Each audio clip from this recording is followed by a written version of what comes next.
sela, pekerjaan wira swasta, tempat tinggal lahir. Yang kita sampaikan? Masih banyak sakitnya, Pak. Sudah tahu?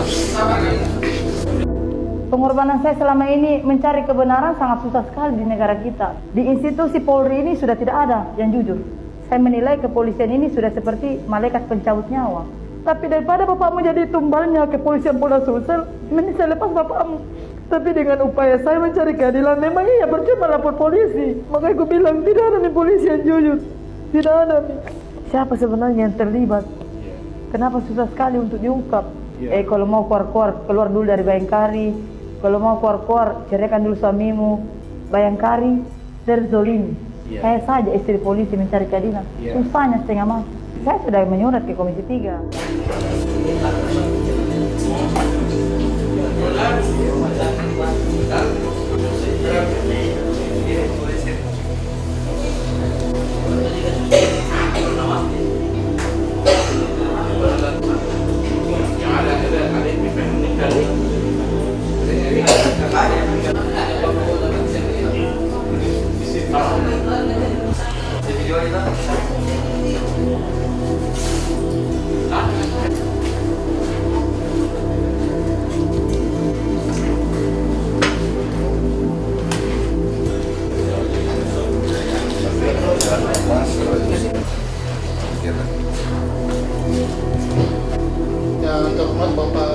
Tindak pidana yang diterapkan kepada saudari Erawati, si tersangka ini, adalah setiap orang dengan sengaja dan tanpa hak menyebarkan informasi yang ditujukan untuk menimbulkan rasa kebencian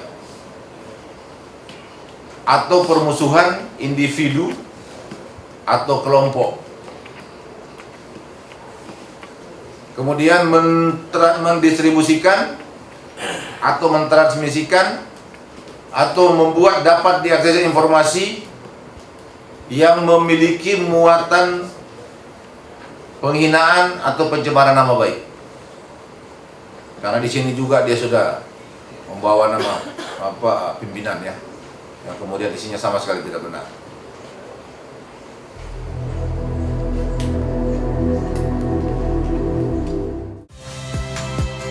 Saya Nitya Anissa. Saksikan program-program Kompas TV melalui siaran digital, pay TV, dan media streaming lainnya. Kompas TV, independen, terpercaya.